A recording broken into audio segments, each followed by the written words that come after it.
Broadcasting live from the Business Radio X studios in Atlanta, Georgia, it's time for Atlanta Business Radio, spotlighting the city's best businesses and the people who lead them. Welcome to another exciting and informative edition of ATDC Radio on the Business Radio X network. Stone Payton, Lee Cantor here with you. Lee, this is going to be a fantastic segment. Please join me in welcoming to the program with NextJuris, Mr. Nathan Huynh. Good morning, sir. Morning. Well, Nathan, before we get too far into things, can you tell us a little bit about NextJuris? How are you serving folks? Well, NextJuris is a platform that's made for the legal industry. It's essentially a knowledge sharing and expertise matching platform. What we do is we provide a corporate in-house lawyer with legal content from trusted law firms through a video-driven platform that brings learning directly to them. So they're getting learning in one destination instead of having to peck around at various law firms' websites or, attending live events and things like that to get the legal resources they need. So now, how is it done currently if they're not using NextJuris? What is their process now? Well, the process now is, so the legal industry is, it's a huge industry. In-house legal department probably spends about $300 billion a year on legal services. And, the average cost of lawyers, they're kind of expensive for corporate needs. It's easily $500 an hour. And so law firms, want to engage with in-house legal department to be able to offer, their services. But it's a competitive field. There are many great law firms out there. So one of the ways that the law firms try to engage with in-house is to offer, to showcase their thought leadership and their expertise in the area. If you're in-house, you're tasked with managing the legal needs of the company, and it's diverse, and you're not going to have the knowledge in every area. So sometimes they have to hire kind of somebody that has specific knowledge. Yes. And then they have to work with an outside law firm. Yes. And so and your problem addresses how they find the appropriate. Yeah. So currently right now, law firm engages with in-house by offering legal content. They'll offer educational content, keep legal insights and development to keep in-house updated to the current law.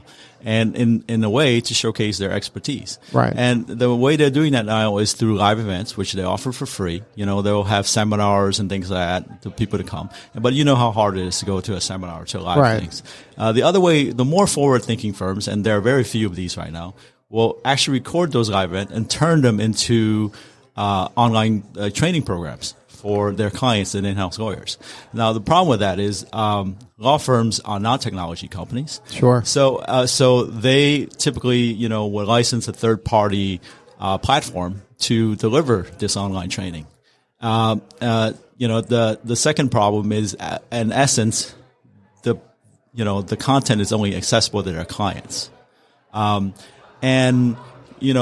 For an in-house lawyer to get the content, you basically have to grind through websites, with various law firms' website. And you might go to one law firm, get some content, another law firm. And remember, there are very few of these firms to begin with to have the online training program. So what we do is we change all that. We provide a platform that's free to law firm to deliver all their content through us, and we deliver it directly to in-house legal team. And it's free. As they need it for whatever that specific bit of knowledge is. So It's curated. It's curated, and it is curated based on their legal area of interest, and their industry sectors and things like that. And so instead of, you have to, we change the perspective. Instead of, in-house lawyers having to go and seek out expertise, we bring them the expertise. And, they hold a purse. They are the spender in the legal industry, and, they shouldn't have to go out there to find all the expert knowledge they need. So now the business model is what? So it's free for the in-house, and then it's free for in-house, and it's free for law firms. Uh-huh. So how do we make money? There aren't that many in-house lawyers. There are 1.3 million lawyers in the U.S., and only about 10% are in-house. So the other 90% still need the legal education. still need to get their continuing education every year to qualify to their requirement as to practice law. And so basically we sell the content to those 90%. So they're the ones that are providing it for the in-house. The law firms are providing it to the in-house for free. Right. And they do that right now anyway. Right. So they don't mind doing that because that's kind of lead gen for them, right? That's how they do business development. That's right. That's how they showcase their expertise, their thought leadership, and they want a piece of that $300 billion legal services business. And then those 90% that are providing the content to the 10% of in-house, they're the people that pay you to be part of the platform? They don't pay us to deliver the content. What we do is the practicing lawyer, the lawyers of the law firm, would pay us to get content, like the aggregated content, the same content that the in-house people would get. Mm-hmm. So they get it in order to do the continuing education. To keep legal updates and things like that, yes. And then, so how did you get into this? Well, are you a lawyer? What's your background? Yes. In fact, a lawyer for 15 years, actually more than 15 years now. I was practicing in Silicon Valley at some big law firms and in-house legal team as well. My partners, I have two business partners. They're co-founders, and they're also lawyers. One of them has been practicing in Atlanta for 15 years as a patent lawyer at major firms. The other one was GC at several public companies and private companies. That's where I met him 10 years ago. And he was also a partner at Wilson Sonsini. And we just really saw the gap, the profound gap in this industry, of law firms trying to engage with in-house. And the way they were doing it was just, not convenient and best for in-house. And then, so once you kind of have that realization, you mentioned lawyers typically aren't kind of first movers, early adopters. They're not. Right. So how do you kind of open their minds to this kind of new thinking? Well, in a way, it's sort of new thinking. In a way, it's not, because they're already generating the content right now. Right. And right now, it's they do the live event. Some of them will record it, and not many law firms will actually have a learning management system delivered to clients. And so afterward, it just sits fallow, and and we're just saying, take the same content, put it on our platform, and reach, and give it to in-house that are really looking for, the learning content. So now, how do you find these first people to pay you? Well, it's a premium model. So we don't charge law firms to put content on. So it's freemium in the sense that they can put the content on. The in-house can look at it for free. Yes.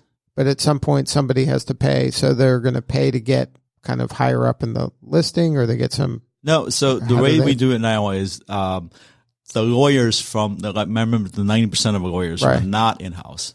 They would still like to get the same content, the continuing education credits and things like that, and we sell it to them.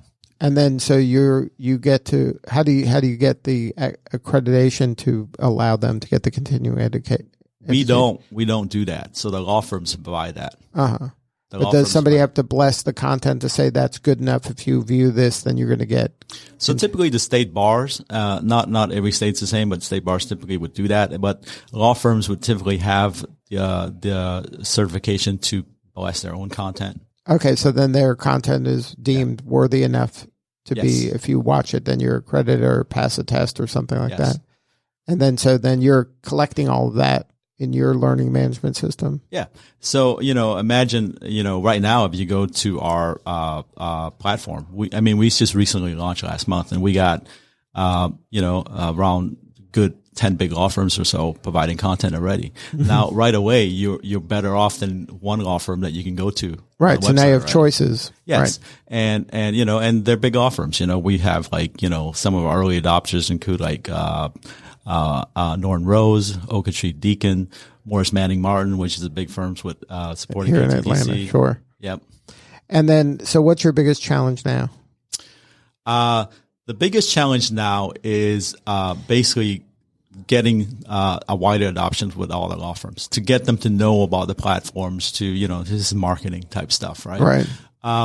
And actually, the other biggest challenge is, as you've quite, if you observed correctly, law firms are not quick movers, right? They're very conservative, and not many law firms produce video content. It's interesting because if you look at video traffic on the internet worldwide, it's like 85% video right now. Law firms is probably at, you're talking about 2% or less.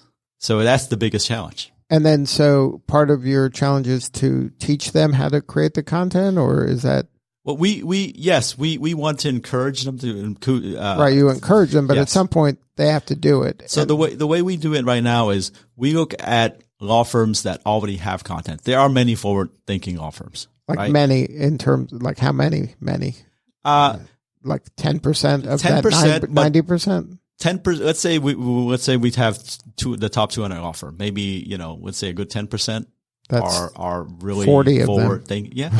But that's better than what's existing right now, where you have to go website by website. Right. And 40 law firms still produce a lot of rich content. I mean, there are some really good law firms out there like Norton Rose and Oaktree, to produce just great legal content. So is Morris Manning for the startup communities and things like that.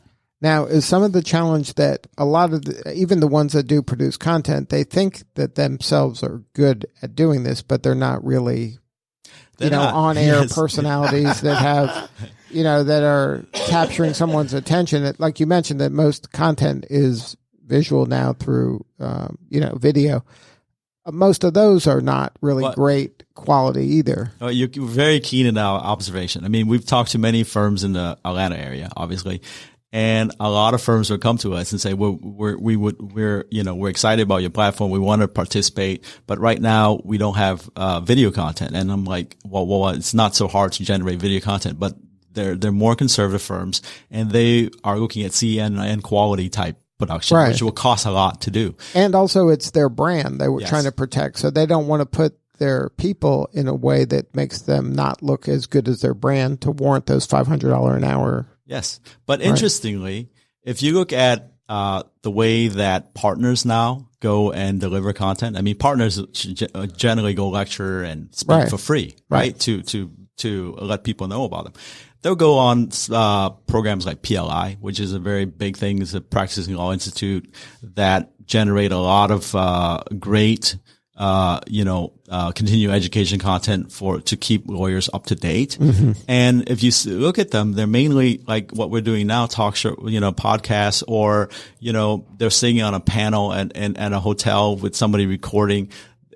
That is what the legal market, that's what we're used to consuming right now. Right. But again, from a perceived brand quality, that's not very visually interesting. It's not very compelling. That may be the way that it's done now, but it's not something that someone's going, oh my God, that's worth paying attention to. That's true. But that's the bar that we're at right now. And it's also the partners that go on these shows represent their firm. Right. So it's the firm brand carries with it. Now, what we hope is that by creating this platform, we will generate better and better video because they'll see what other firms are doing. Right. That's pushing the envelope a little bit. That's right. And to make it a little more visually compelling, because some things have to use video in order to communicate the messaging. It's more show than tell. But a lot of the legal stuff is more tell than show, and they're just using video as kind of the medium to communicate. And you're right that there are other startups out there that I know that are trying to up the quality of the videos, so they would take the challenge themselves. Right, that's not your lane, though. We're not, because we don't want to do video production. Right, we don't know anything about video production. We will let the firms do it. We'll let the individual lawyers do it, and we're hoping that over the long run, the quality will go up naturally when they see what others are doing. And for you, how come you chose ATDC? You mentioned earlier that, your background was in Silicon Valley. Well, when I first started this, my partners in Atlanta, right? And we were looking to see, I've actually started looking to developed this out of Silicon Valley because obviously that's where you work. Yes, right? And it's where everything's at. Right. When I started looking into it, I started looking to getting programmers. Actually, I myself was a former engineer, and so was my partner. So I've done a little dabbling in programming, but not that's after 15 years of law, it's not useful anymore. Right. But the problem is getting talent in Silicon Valley is really hard. Unless you're in Uber or Facebook, right. where you're in a niche market like us, it's really hard. And in Atlanta, it's just a perfect place. I mean, you have great Georgia Tech's here, Emory. Right. So you have the technological talent, and then you have law firms, at least regional sized law firms the cost is not crazy. Right. Right. To get talent and then you get the support of like a place like ATDC, where there are many incubators in the Silicon Valley area, but their model is a little different. Like ATDC is really just there to help us and not take a piece of that's equity. Right. That's right. That's a big differentiator. Well, it's a big differentiator, not just from that side, but if they're taking a piece of equity, they also tend to companies with a lot more potential, not a niche market player like us. And then, so when you were choosing amongst different places to land to do this, so how was that? Like, you landed on ATDC ultimately, right? But you were choosing amongst several? No, it's as I mentioned, my partner was a patent lawyer, and he was actually a patent attorney at Duane Morris, and he quit and started his own practice. Mm-hmm. And then one of the clients that he represented was actually a prolific inventor, Georgia Tech professor. Mm-hmm. I think some of his inventions are actually part of the ATDC startup now. Right. I think software and stuff like that. But and he was the one that says, "Well, you guys should join ATDC." And actually, we've never heard of ATDC before that. And we started looking into it, and he was very supportive. He says he ran a lot of his startup through ATDC, mm-hmm. His patents and things like that. And that's when we started looking into it. So that was the first time you had ever heard of it? Well, we're not startup people, we're right. lawyers, so we don't really. But you were in Silicon Valley, yes. So the reputation of ATDC hasn't at least gotten to where you were in Silicon Valley. No, it didn't. It hadn't. And so then you hear about it and you check it out. So what made you say, okay, I guess maybe let's play this out?